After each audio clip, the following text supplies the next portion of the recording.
Welcome to Secrets from the Saddle podcast. I'm Sylvie, your host, fellow cyclist, bike club founder, cycling coach, bike race junkie, just truly super passionate about cycling. My journey with cycling started 20 years ago when I opened a spin studio, started a women's race team, and founded a women's only cycling club called Cycle Fit Chicks. I'm super thrilled to reveal all aspects that make the world of cycling operate. I'm so excited to be able to bring you interesting people from around the world, pro cyclists, recreational cyclists, coaches, event organizers, bike shop owners, everything and everyone you need to know or ever wondered about when it comes to cycling. I know you'll enjoy this episode.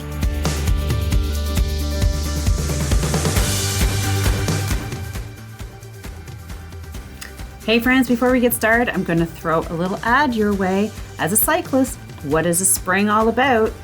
It's about getting your bike ready and learning some specific skills on how to deal with a bike mechanical while out for a ride. Let me ask you this. Do you avoid going long distances because you're afraid of experiencing a flat and not knowing what to do and possibly having to phone someone to pick you up? I can totally relate. I used to be that way. Now, to avoid having that ever happening, I have something for you. I have created an online bike maintenance webinars and local hands-on clinics. Check the website for new dates regularly. Here's what you will learn: how to take your back wheel off, how to change a flat, how to adjust brakes, repair a broken chain, patch a flat. In addition, you will learn how to use the tools you are carrying in your bike bag, such as Alink keys and a chain brake tool, tire levers, how to use your pumps, what are chain links and how to use them. With these new skills and confidence, you will be able to handle any mechanical while cycling alone or in a group. No matter where you are globally, you can benefit from one of these webinars. If you're local, the clinics are more for you, and that's for Ottawa, Ontario area. I've been teaching these clinics for over 10 years, and trust me when I say, everyone learns something. A recording will be provided for the webinars, as well as Amazon shopping lists for both webinars and clinics for the bike tools that you will be using and learning how to use. Make sure to secure your spot today at www.sylviedao.ca or bmcclinic.ca. Thank you very much and enjoy the episode. All right, welcome back to another episode of Secrets from the Saddle, all things cycling podcast with your host, Sylvie Dow, sitting here in Ottawa. And I have B. Alinker, who is sitting in Vancouver, which I just found. She's a Canadian. Woo, and this is a Canadian product that we're going to be talking about. Now, I found this on, I think it was LinkedIn, where I reached out to you. I can't remember. But she developed a bicycle for individuals who are either recovering from, it could be from a crash, or are needing to get active. Anyway, she's going to be telling you all about this, but here's a little bit about her. Okay, so B. Alinker is the founder and inventor of the Alinker walking bike, which is referred to as a vehicle of change.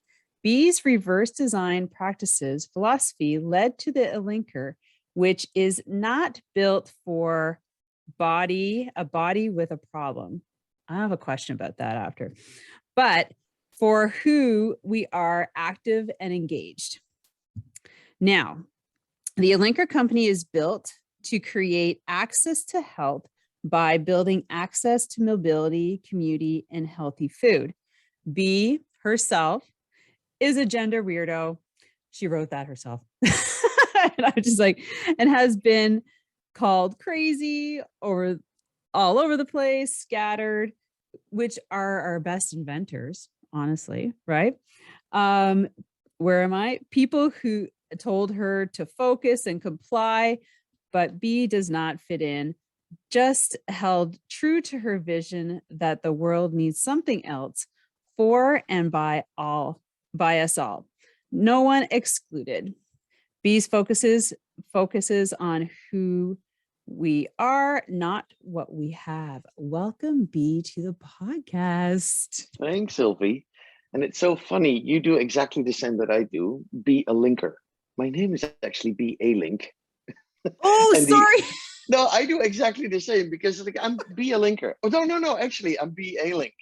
VA. But it's really funny. Well, yeah, it's The part bike of is your called the product Alinker, because it's like, right? Well, sorry. the product is called after my name, but and Yes. then, but anyway, I do the same mistake, so it's funny. Okay. Okay. I don't feel bad because it is No. right here.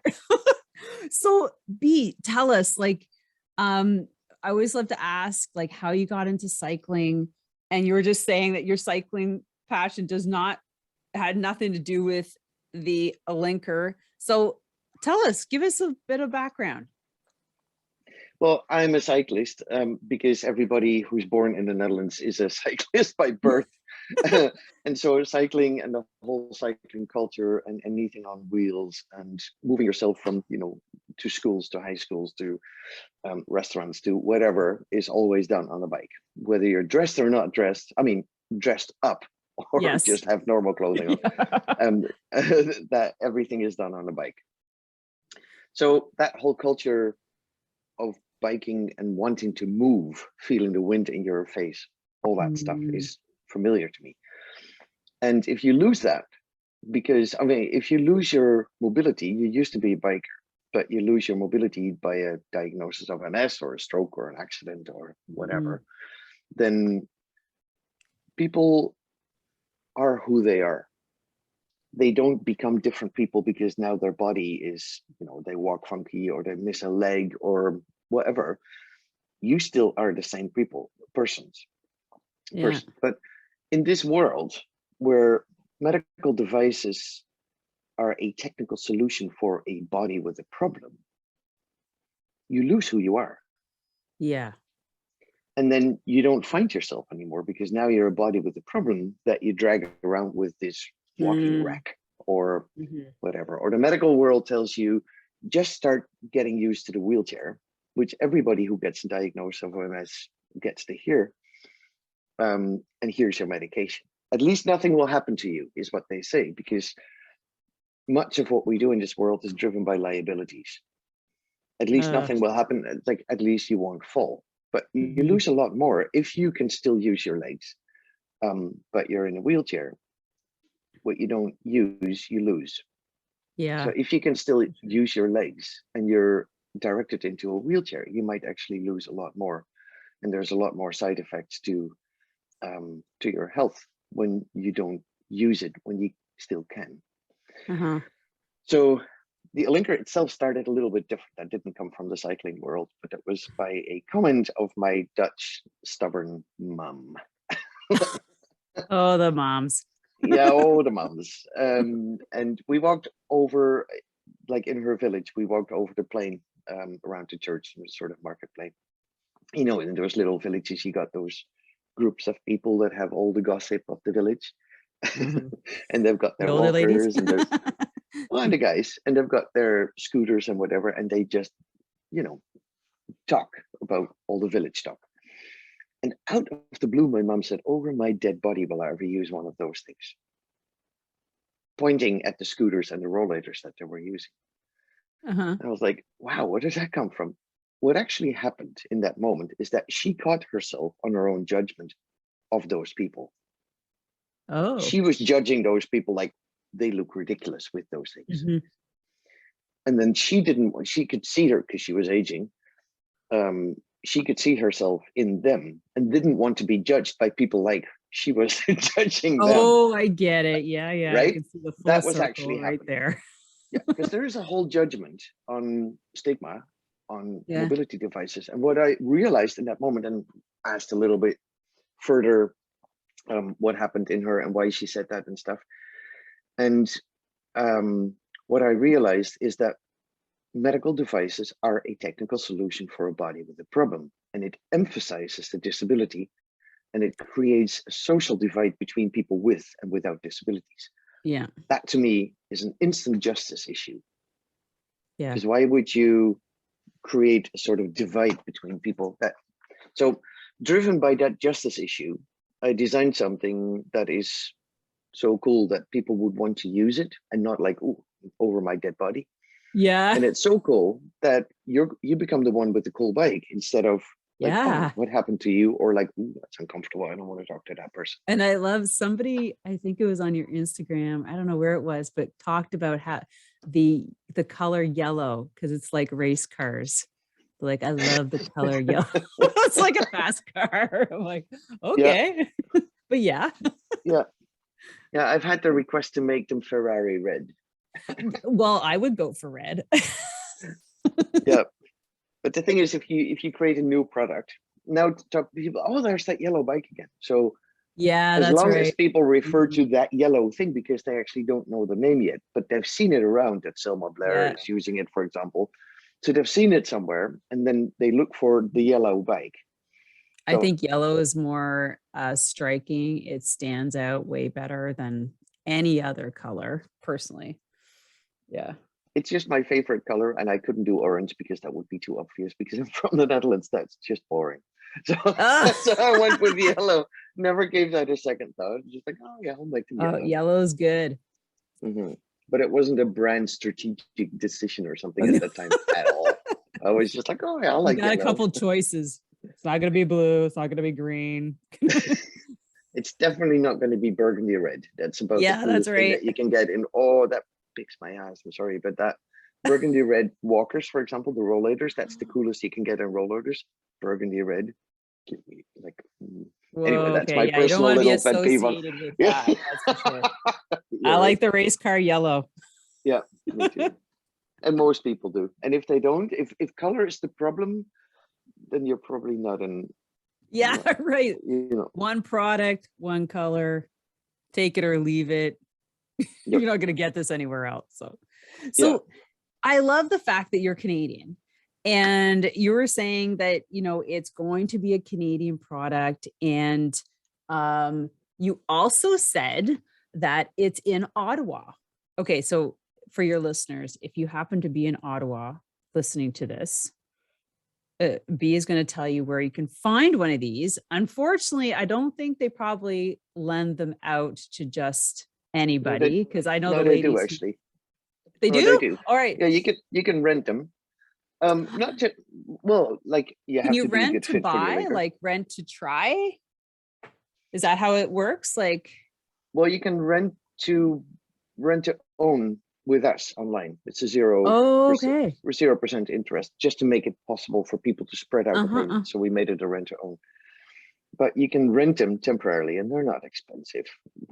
It's at the Liquid Gym, by the way. The liquid Look up gem. the Liquid Gym in Ottawa. They've got a whole series of, I think, 50 Alinkers or something. And we've done races for the General Hospital and for the Tamarack weekend. And we've been in I think 3 big events with them where people who Really? cannot walk generally did a 1 and 2 kilometer race on their Alinkers together. And this is the crux. Because they did it together, everybody went over the finish line. Yeah. If you try to rehabilitate whatever all by yourself, it's hard. But Uh-huh. because you do it in community, and that is something that the Liquid Gym absolutely understands, Mm-hmm. building of the community, doing things together, supporting each other, that makes like incredible things happen. Yeah, we did the 2 kilometer races on the General Hospital. It was unbelievable. Some people Which just was zipping that around. a bike race or a running race? That was a fundraiser for the General Hospital. Like the Chio run or Chio bike? No? No, General Hospital. I don't know. But it's and there's all sorts of videos about that too. Okay. But that's yeah, people were So, cycling that. There were all sorts of races. There was a special race designed for Alinkers because there was 50 of us, and Liquid Gym organized that with the General Hospital to have a special Alinker component. So you're not in the way of people that run. You're not in the way that people that cycle. And there was a special parkour that was set out for the Alinkers. It was fantastic. oh, It was very amazing. cool. So when was that? Was that last summer? That was before the pandemic. Oh, So 3 oh, I years ago. see. Yeah. Right. It's like everything's Yeah. coming out of the woodwork now. Like we're kind of like getting back to normal. So tell me about, well, Well, this, normal. yeah, that. No, we're not No, gonna no, go no, back to sorry. normal. Which is not built for a body with a problem. So you're just saying you're not endorsing that stigma, like nobody has a problem, like anybody can use them. Well, That let's be honest about bodies. A body is a logistical nightmare. You Mhm. need to eat it, you need to sleep it, you need to poop it, like all that stuff. Like you need to move it. It's a you need to manage this body. If I Yeah, miss a leg or I walk wonky or whatever, it's just adding to the logistical nightmare, but it doesn't determine who I am. right, And so why do we stigmatize people with disabilities? right. And I think it's a whole psychological thing that we're Mhm. not comfortable with disabilities because it reflects on that we're mortal creatures. Right. We don't want to be confronted with something that could happen to us. We don't Mhm. want to be confronted with our vulnerability because we think we're invincible. So I think the psychology is not that, you know, the people that have disabilities, and to be honest, I mean, they might be cool, but that's the first disability. I need glasses. I don't see nothing when I do this. That is a disability. I mean, Yeah, yeah. but to be real, I wear like, and glasses that's, too. yeah, but that's kind of accepted because we make that cool with nice glasses and all that. But Yeah. that's just the first dents in that we're mortal creatures and shit happens to us during life. Why not? Why does that have to determine who we are? Yeah. Who I am is how I show up. I mean, everybody knows Stephen Hawkins. He was in a wheelchair, was extremely disabled, but it didn't determine who he was. He's still a fucking brilliant scientist, right? Mhm. And Yeah. people knew him as a brilliant scientist, of course, because that was what he was before he passed. But so why do we get judged on what we have, a body with, you know, characteristics? Yeah. And that goes as far as skin color or gender identity or whatever that kind of characteristics. People judge on what you have, and I think it creates divides between us, and it splits us up, Yeah. and Yeah. yeah, right. So I think that we, like, I am who I chose to be, Mhm. a kind person. So in all my practices, I try to be as kind as I can, and kindness is really difficult in this world. But right, it's not nicing. It's not the Canadian nicing. It's kindness. Kindness, Nice. very different, Yeah. right? And Yeah. brutal honesty is sometimes the kindest thing that I can do. It's not nice, Yeah. but it's Yeah. It's kind. not nice, but it's sometimes needed, right? Yeah, but that's who I chose to be. That's where I live by. That's different than what I represent with the color of my skin or with my gender characteristics or whatever, you know. Yeah. So let's talk about how you came up. Now, you talked about your mom, and I'm not sure if that's where it all started, Yep. but Over my dead body is what over started my this dead body, company. you're like, Yeah, right. Cool, huh? hmm. So at that moment, did you sit there and go, I need to design something different for mom so that she That would was my first thought. not be Yeah. judged? But I know she's going to need something like that. And then you're like, how did that whole concept start rolling out on paper? And I remember, I think I read somewhere, like, because you reverse the wheels in, right? Instead of being out. So they're more, they're not as, how do you say, um, in the way, I like to say, like, the front wheels. No, is a single wheel in front. Where's your No, picture? in the back. In the back. This is the thing, Yes. like most tricycles have one wheel in the front because it's Yeah, hard but it's to have two further wheels out. in it. It's not reversed in. Yeah. Yeah. So how did you decide? Like, how'd that all start? Mm-hmm. Well, the idea was like to make something better for my mom that at least my mom would use. And as a very stubborn Dutch woman, that was quite a challenge. But very quickly, when I started prototyping, like the idea was just looking Was around, she like was she your how many test people? subject? God no, she was way too stubborn for that. Like, Mom, is Seriously, this cool enough? no. Would you get on this? No? Okay. Later, way later, when Oh, the really? acceptance level of the Alinker in the Netherlands became a little, then she was like, I'll try that too. Oh, But it was, she you had to see all our girlfriends on it first. Okay. Now I right. think I can.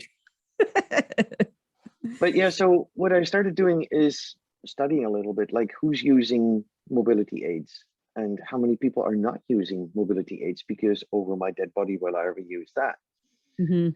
and are at the risk of falling. I was like, what do people need?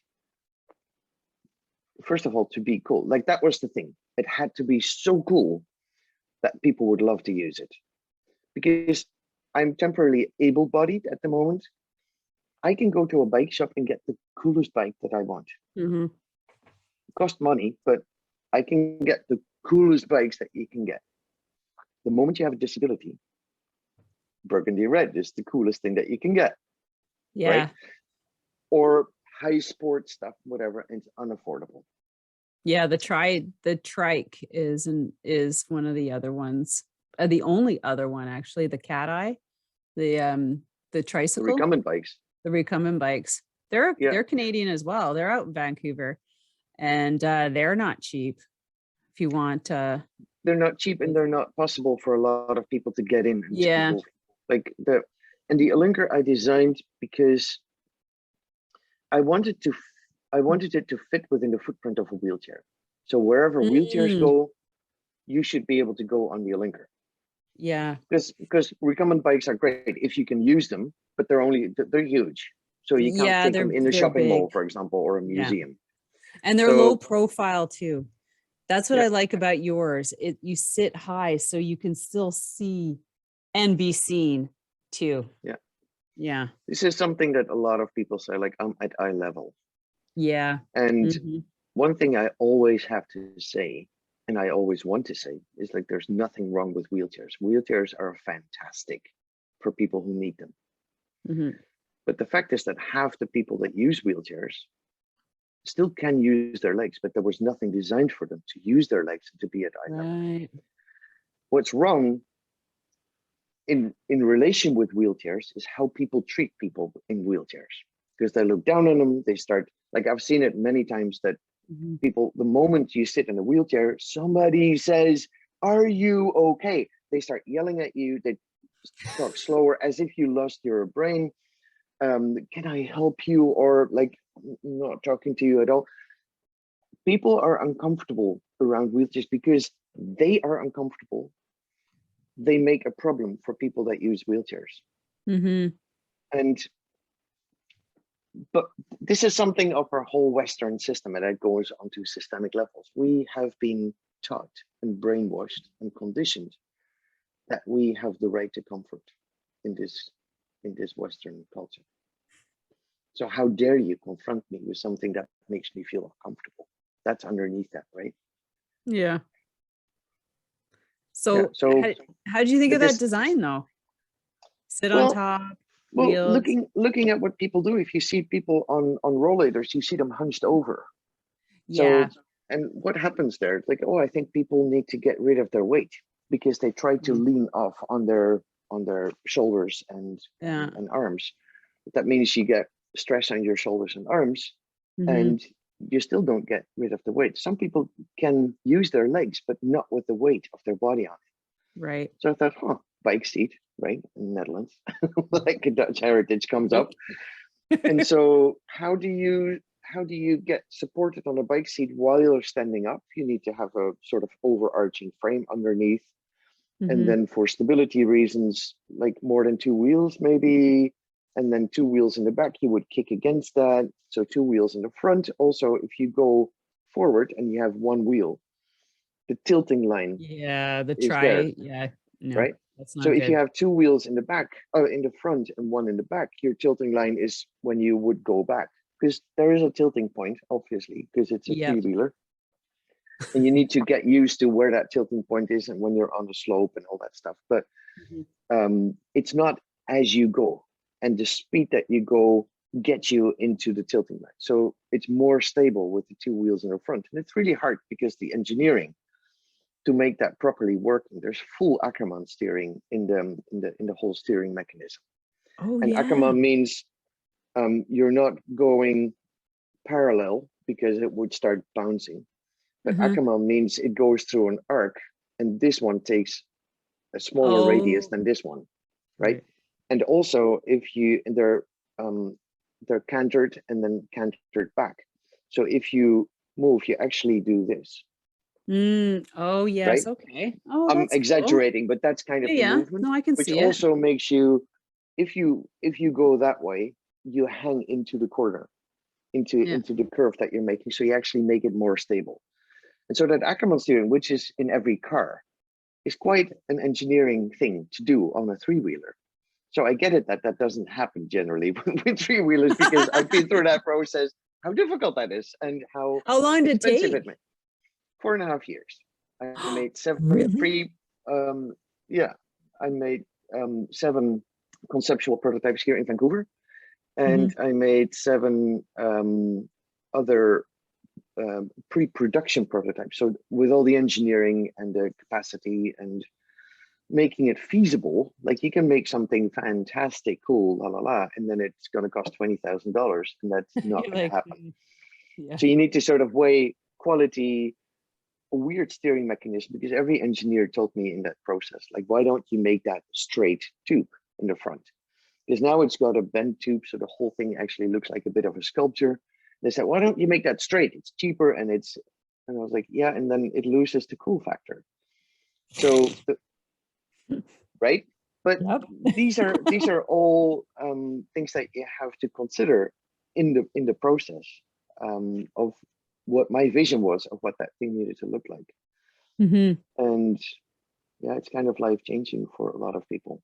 So yeah, I was watching some videos on your Instagram page, and yeah, it really does give people a new lease on being able to use their legs and strengthen them too. Like, you know, that mind leg connection like you were talking about. And I was just thinking, you know, like I'm sure we can all think of one person in our life, or maybe a neighbor, who is, you know, sitting in a situation where they could probably really benefit from trying one of those, you know, like my father-in-law, for instance, you know, just to get around more. He still walks, but it would probably be a little bit more comfortable, more speedy, you know. And it's work. So this is something, the Alinker is a mindset thing, right? Because it's not like, oh, you get on it and now it's all comfortable and great. It's hard work, especially if you lost quite a lot of your mobility, your muscle mass, your tone, your, you know, and your brain wasn't activated for a while, because that is what the Alinker does, that I've learned over the whole time doing the Alinker. Because you exert pressure on your sit bones as you sit on the seat, you tilt your pelvis back a bit, it actually opens up your whole spine as a sort of highway of information to your brain. Oh. And the feedback loop of the brain is something that is barely mentioned or not mentioned in the medical system. For example, Parkinson's, the whole study for medicating Parkinson's is focused on dopamine and dopamine receptors. Now you've got them, you know, the boxing classes, and they start seeing like, oh yeah, but that's not the medical world. The medical world wants to focus on medicating. But activating the whole brain circuitry is not in the picture of Parkinson's rehabilitation or treatment.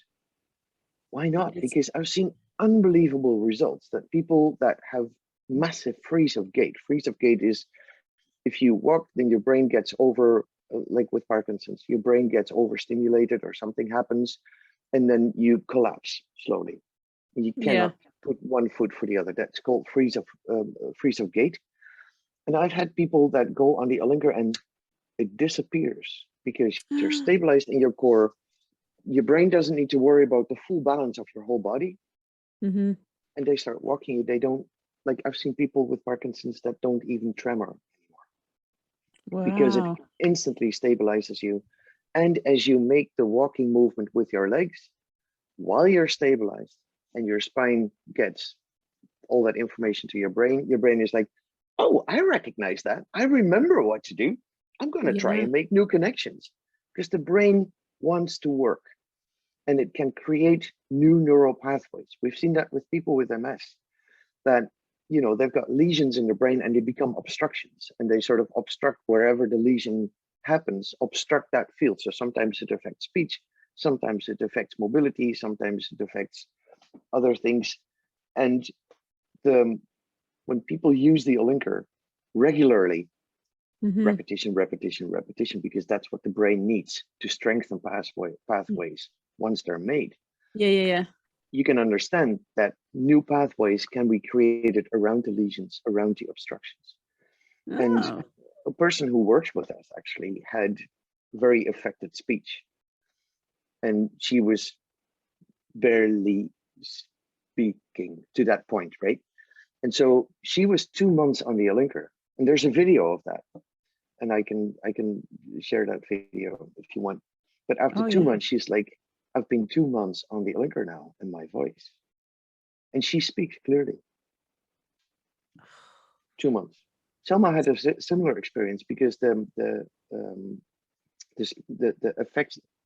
effects of MS on your voice make you speak really difficult sometimes.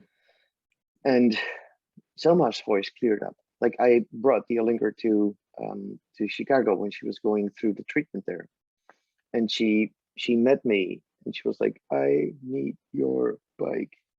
And then after she got on the bike and did 2 tours around, we had a full conversation. Really? So is it because when she stopped using it, the lesion went back and her voice went back to where it was, or was it something that was reversible, that had reversed? No, I think that the instant effect is that people can relax, because you're on the seat as you're standing. Yeah. And you're instantly relaxing because your core is stable now. You don't need to worry about. So your brain becomes available for other things, because it doesn't need to worry about a full balance, or like, oh, my pain here, oh my God, I need to sit down, I'm tired. All that stuff that happens in the body that the brain needs to deal with has an effect on how we move, appear, and talk. And so when you're stabilized in your core as you're standing, all of a sudden you're freed up to, you know, to do other things, or to engage, or to talk smoother, or not to have the shakes of Parkinson's. So, and I've learned this. I did not know this. I had no idea. It's like, I just made this bike, but there's so many benefits. Yeah, and I really needed to learn that, because in our medical world, we don't talk about the brain and the power of the brain. Yeah, I know it's so medically focused, and there's not enough focus on health. I always say we don't, and movement. Right. I always say we always talk about a healthcare system, but it's not healthcare. It's reactive, and it only kicks in once we're sick, which means it's a sick care system, because it cares for us once we're sick, which we need. People get sick. But if you give it that proper name, you can realize that we actually don't have a healthcare system. Things that support our wellness, which is mobility, community, and healthy food. So this is why I relate to the Alinker as a vehicle for change, because we use our company as a vehicle for change to talk about what health is and what we really need to do to support our wellness. Not fixing problems that we created by bad food in many cases. Right now, chronic illnesses are often related to food that feeds the pharma industry. The food industry feeds the pharma industry. But if you choose, do you say that out loud? Foods feeds the pharma industry, pharmaceuticals. The food industry feeds the pharma industry. Yeah. 2/3 of the population in North America is pre-diabetic. Yeah, that's incredible. 2/3 of us has at least one chronic degenerative illness. I would say that's systemic, and systemic stuff comes by what we put in our mouth, what we have been taught is healthy or good or comfort food. There's the word comfort again. Comfort is not something to strive for. Athletes know, and you as a cyclist know, you need to move through discomfort to get further, to finish that race, to get used to something. You have to move through discomfort to grow. So why don't we apply that to ourselves as non-athletes, or maybe as, but athletes get this, non-athletes don't get this. They look for comfort because that's what we've been taught to do. You want to Well, have and your comfort zone and don't leave your comfort zone. I know, Oh, and I deserve, and I worked out, so therefore I can, or I need that glass of wine every night to relax. Yeah, it's a big phenomenal. mindset shift a lot of us need to do, and it's a lot of work, you know. Mhm. Uh, But the alternative is that we get sick and that we become dependent on a system that's actually not yeah, designed for our wellness. So or take your pick. you just wait You for choose. which illness is going to hit me, But compared to what's two-thirds of us have at least one chronic degenerative illness. Let that sink in. Two-thirds of us. yeah. That's not a It's like even systemic. 70% are overweight, like 70%. That was in the United States, and it's slowly coming here. And, and also our children, like, I think like 2 out of 5 is obese, like things like that is The astounding. thing is though, which is very important to put that out right. Being fat is not the problem. No. We talk about obese people because we make them into a medical issue. Right. Obese people are not fat. That's not the problem. The problem is that there's underlying chronic illnesses that cause people to gain weight. The weight is not the problem. And the whole world talks about as if being fat is the problem, never addressing the underlying issues. It's the same as talking about the sick care system. Turn the language around. When we focus on obesity as the problem, it's stigmatized. Yeah. And you do not want to be at the receiving end of all the stigma and judgments of people because you're fat, because we created a narrative and we made it a medical thing that obesity is no, underlying illnesses are causing people to gain weight. Yeah. So if we don't address the underlying chronic illnesses together with healthy food or being in community, because what is really, I think, the most devastating thing in our society is that people get isolated. And during the pandemic, we could finally talk about that. My whole population, my whole customer base, everybody was like, when the pandemic started and people started whining about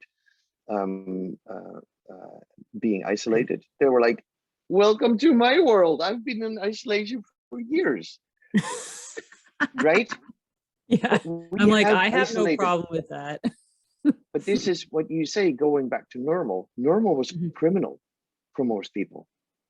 Yeah. Normal was criminal for the people that got isolated. Normal was criminal for everybody that doesn't have a white skin. Normal was criminal for people that, are gender weirdos. Normal was criminal for, like, it go on and on and on, because normal was a heteronormative white guy's concept that was plunked on society, but that's not healthy. That's not normal. That was criminal. So going back to normal is something we should never want to go back to.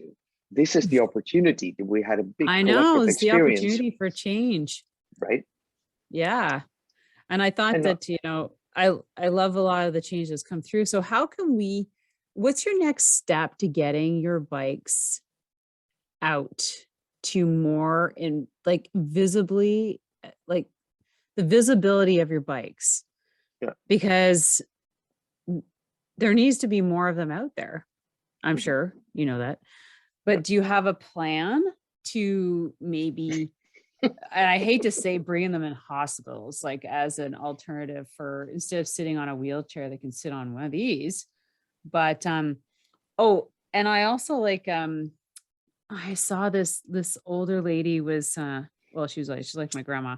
She was doing a presentation and she was talking about walkers and how bad they were for the elderly. And she was using walking cane, like not hiking poles.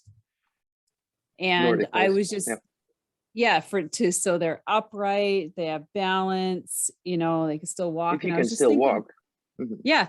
And I was just thinking about how good your bike would be in that instance to keep the upright posture, sitting position, instead of like hunching over into like a walker and moving around like that. But Mhm. do you have a plan to get them We out always in the we community a always little follow bit the more? energy a little bit about what's happening. I'm not a huge planner. I've got visions of what it could be. I definitely Yeah. have visions like where this could go. And again, back to the pandemic, I've always dreamt about bringing manufacturing of the Alinker back to Canada.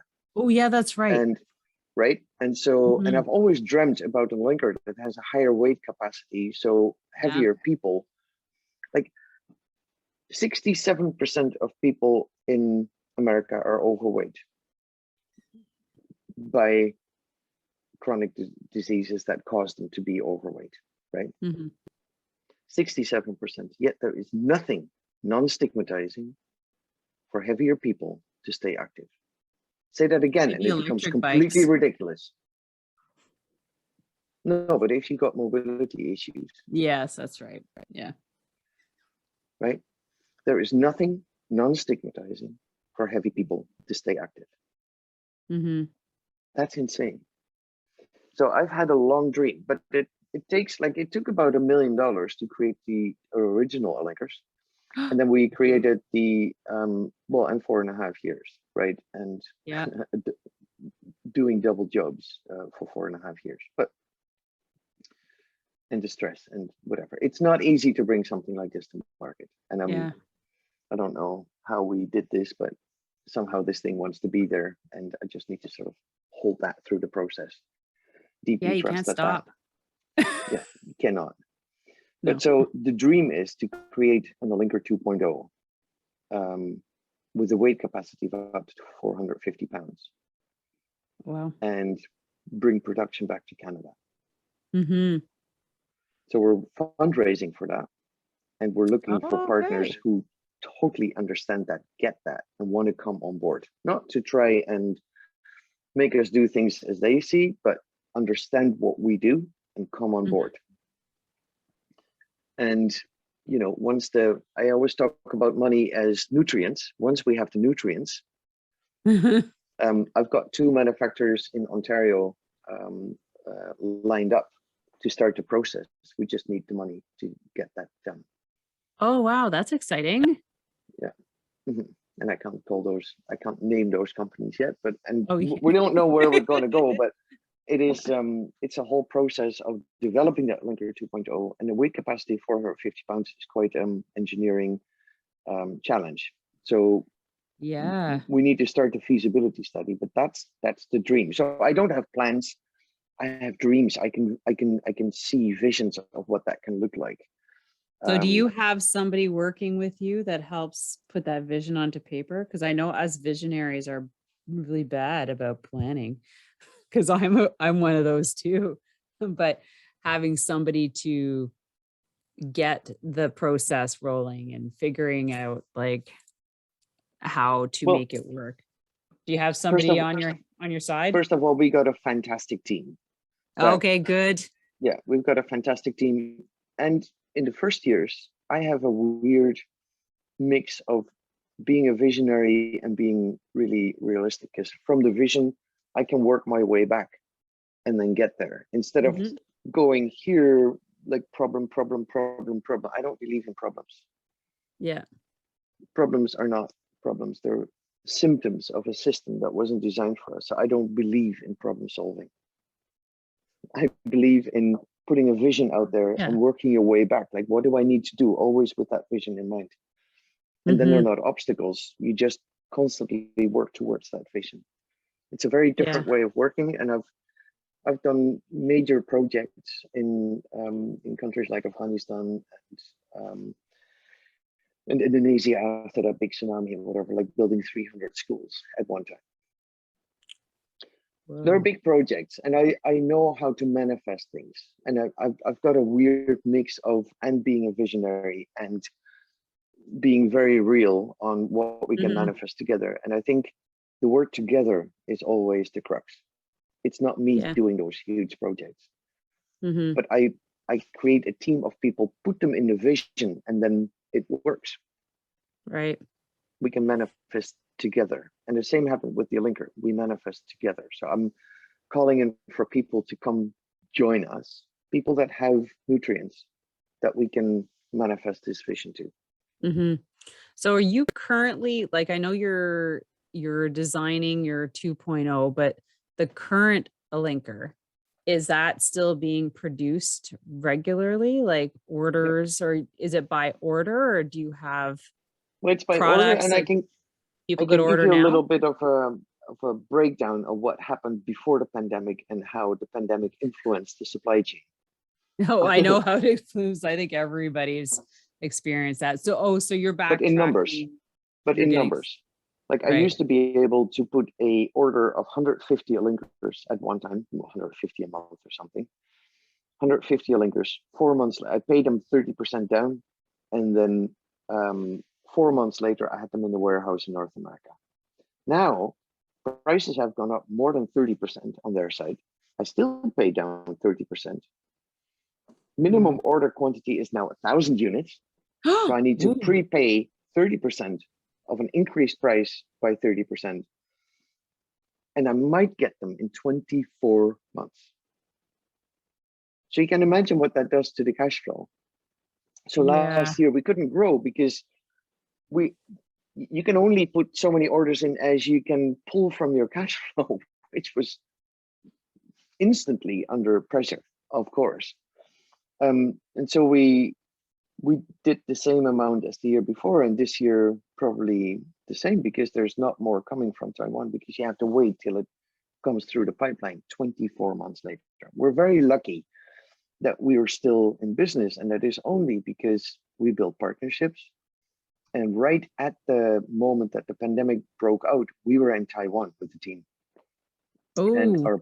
our partner, who is also an investor, shareholder in our company, the agent that pulls together like from more than 40 suppliers to build the Alinker, he said he learned, he knew, he was a Taiwanese guy. He's a Taiwanese guy who understood what happened with SARS.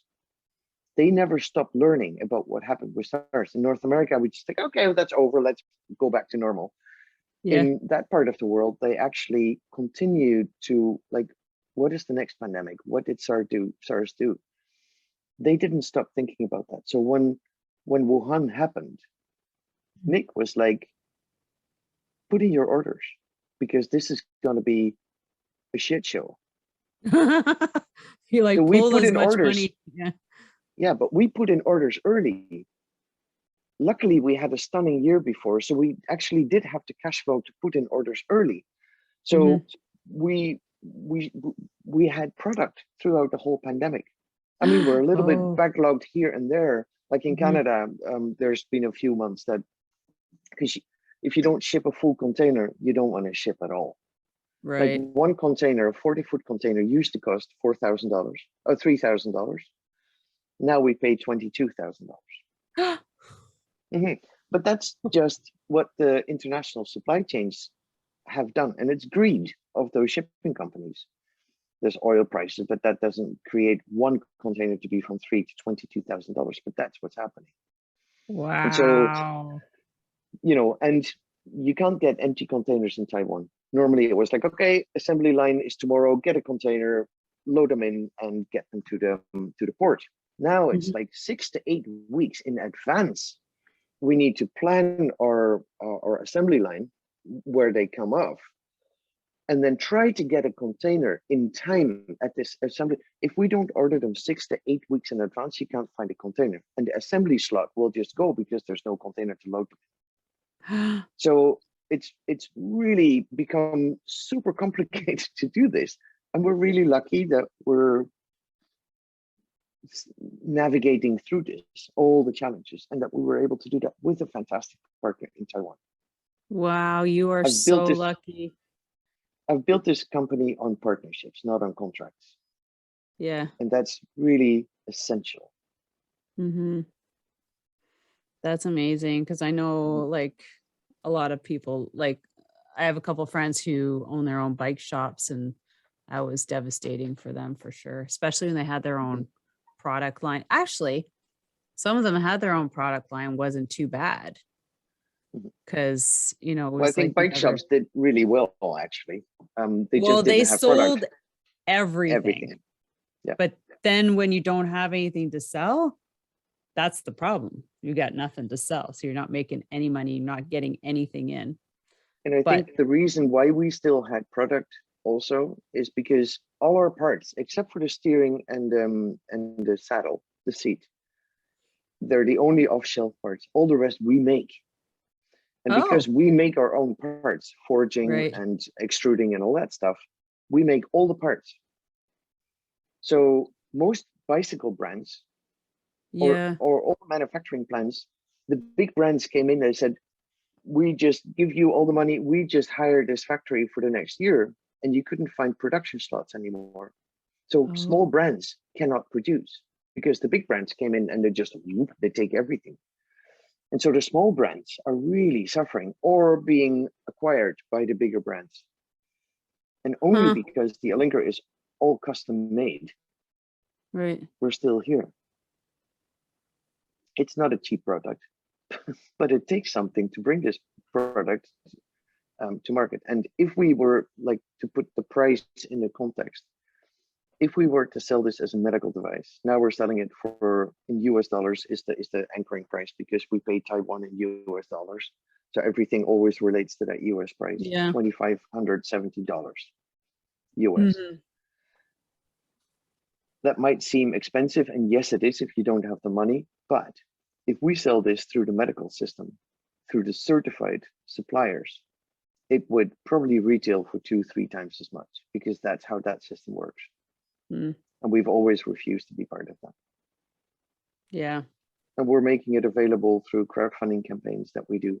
We've just completed 209 crowdfunding campaigns with people, and we just launched 5 more campaigns. Oh my gosh. People who could, Wow. because the system drives people into poverty. We get it that people don't have that money, and we Yeah. want them to have a high quality product. I don't want to jeopardize the quality. So Right. how do you get Well, a yeah. high quality product in the hands of people that just have been driven into poverty by this system? Mm-hmm. We do crowdfunding campaigns. And 209 people so far got their Alinkers, 5 new campaigns launched, and there's much more in the pipeline. Wow. Okay. So, Mhm. where can everybody find you? Where's the main place to go look at the Alinker? Online. It's all I online. know where. And we Is it Instagram? alinker.com. Well, yes, Instagram, the Alinker World, the underscore Alinker underscore world. On Facebook, we're the Alinker USA and Canada. We're on Twitter, the Alinker. We're on TikTok. I think Yeah. it's the Alinker. I'm not sure. We're on TikTok. Yes, we're Yeah. just starting, As I but we're was on saying, I TikTok. think I saw you on TikTok. It's like, because I was looking at those glasses. I'm like, those are really cool glasses. I don't know what you're talking about, but I'm pretty sure it was you. But I'm like, those are really cool glasses. Saying my glasses are distracted for what I'm saying. Maybe I should not Yeah. wear them anymore. No, but I'm like, I don't think I've seen a pair of glasses like that before. Anyways, they're very unique, and I like unique glasses. It's a So Belgium design, actually. And I'm not going to disclose the brand because then everybody's going to then want them. everybody's And gonna then I go need to find look for them. other glasses. And that's annoying. Yeah. Well, this has been amazing. Oh, one last question. Mm. Now, if you go to your social media, you see a bunch, yet you see different people on bikes. Now, what type, I hate to say what type, but who's the majority of the people reaching out for your Alinker bike? Is it more of the senior population? Is it more like, what is it? We're spread all over the place. Population? Yeah, Yeah. we're spread all over the place. And it is a mindset thing. People that can see themselves. Generally, what happens is that people Google frustrated at home. There has to be something better than the crap that I'm looking at. So they Google, like in medical shops, like they don't want to roll over my dead body. Like, I'm not going to go to the wheelchair. My legs still work. I'm not going to, what the medical system told me. So they're looking for something online that they, so in their minds, they actually already envision it. So they have they have visions for their own active, for who they are, and how they can still recognize themselves even after an accident or a stroke or a diagnosis or all that stuff. So they have a vision of who they are as an active person, regardless of what happened to them and regardless how that impacted their mobility. But they're looking for something that they can continue to feel themselves. And they're looking online, then they see Selma Blair's documentary, or they see us online, or CBS Innovation Nation has been there. Like, we've been on CBC, and then people see it, it's like, there it is. I get it, because they already saw themselves. Yeah. As if they already, like, this is the early adopters, not before the early adopters, actually. This is only the 6th year that we're in the market. We're very young still. We're very young. Wow. But that's people, how most people find us. Okay. Not through hospitals, not through. Okay. So Medical you're not people going to go that route. Medical people typically are the last people that get it. And that they only get it if they see an Alinker user that they know in their rehab can't walk. And then they see them on the Alinkers, like, what? Yeah. And then they're like, oh, this is how that thing works. And then they get, but they need the person to use the Alinker and see the difference before they click on what this actually can do. Yeah. But yeah, That's cool. All right, everyone. So you really do need to go and check this Liquid out. Gym. Liquid Gym, yeah, for in Ottawa. Ottawa. I'm gonna go there and check them out myself, because I need a reason to go out of my house right now. Oh, and what I want to say, Sylvie, like, online sales, everything is online. Right. We have half our team are Alinker users, people that live that every day, to do customer service. So if you contact our customer service, like, would that work for me? Or, I don't know, can I try it? Or not? You talk to Alinker users. Okay, perfect.